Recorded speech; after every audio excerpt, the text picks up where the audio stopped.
We're going to talk about something you probably use every single day, the one-time password, the OTP.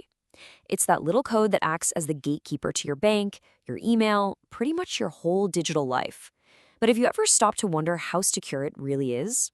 Well, let's get into it, right? You get that text, pop in the 6 digits, and boom, you're in. It feels solid, kind of like a high-tech deadbolt on your accounts. But what if I told you that feeling of security might be a little bit of an illusion? See, while we're all busy protecting our main passwords, scammers have written a whole new playbook dedicated to getting their hands on that little temporary code. So in the next few minutes, we're going to tear that playbook wide open. We'll show you exactly how they do it and, more importantly, how you can build a digital fortress that they just can't get through. Okay, so let's just make sure we're all on the same page. An OTP is just a password that's only good for one single use. It's that final checkpoint to prove that you are really you. And it's designed to stop a bad guy even if they've already managed to steal your normal password. But here's the thing. This final line of defense, it has a hidden weakness. And it's probably not what you're thinking. Scammers aren't sitting in a dark room trying to guess the numbers. Nope, they've got a much, much simpler target. And this is the most important thing to get. The code itself, it's perfectly secure. The weakness isn't in the math, it's in the journey that code takes to get to you. Scammers focus on just two things: tricking the person at the end of the line, that's you, or straight up hijacking the delivery service itself. So let's crack open that playbook. We're going to walk through the top 3 most common, and frankly most effective, ways that they get around your OTP security. Once you know their moves, defending against them gets a whole lot easier. All right, first up is the big one. It's the most dangerous and sneaky of them all: SIM swapping. This is a total account takeover that can happen completely silently. You might not even know it's happening until your bank account is empty. Here's how it goes down. It starts with them digging up info about you online, stuff from data breaches, your social media, you name it. Then, armed with your details, they call up your cell phone provider. They put on their best you impression and claim they lost their phone. If they're convincing enough, the person on the other end deactivates your SIM card and activates a new one in the scammer's phone. And just like that, they own your phone number.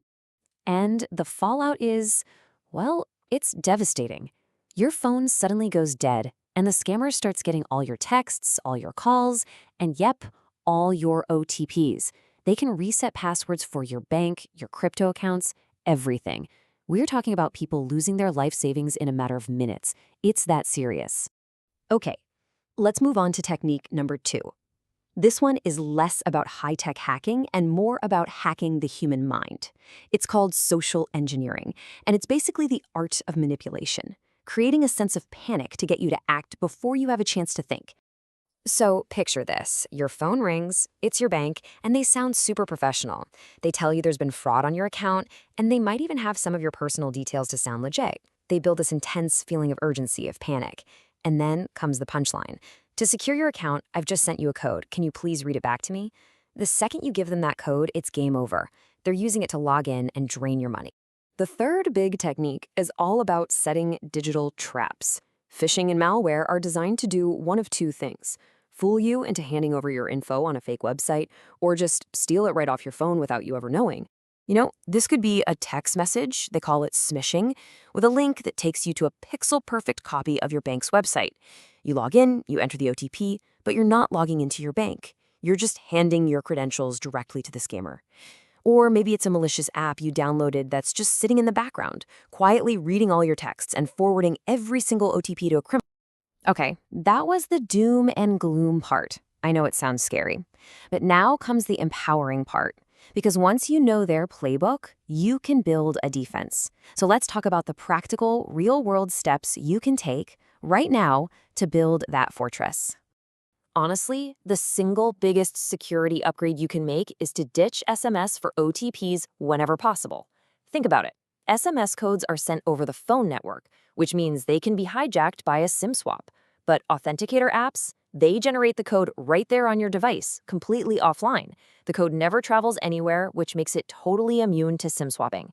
It's such a simple switch for a massive security boost.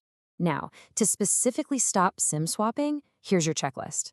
First, call your mobile provider, like today, and set up a security PIN or password on your account. That way, a scammer can't just pretend to be you. And stay alert. If your phone suddenly loses signal for no good reason, that is a huge red flag. Find another phone and call your carrier immediately. When it comes to phishing, it's all about building smart digital habits. Just get into the mindset of never trusting links in texts or emails. The safest play is always to ignore the link and just type your bank's website directly into your browser. Oh, and turn on every single transaction alert your bank offers. Getting an instant notification means you'll know the second anything fishy happens.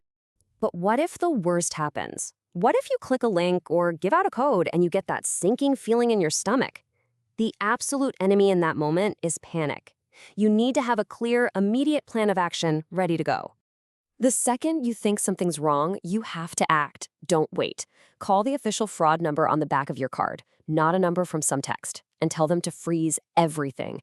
Then call your mobile provider, start changing your passwords from a safe computer, and write down every single detail. In these situations, speed is everything. It can be the difference between a close call and a disaster. We have covered a lot of ground here, but if you only remember one single thing from our time together, please let it be this. This is the golden rule. It's the one piece of advice that will shut down the huge majority of these scams before they can even get started. Just think about it for a second. Your bank is the one who sent you the code. They can already see it on their system. They have absolutely zero legitimate reason to ask you to read it back to them. And this goes for any company, not just banks. It doesn't matter who they say they are or how scary the situation sounds. A real employee from a real company will never, ever ask for your one-time password.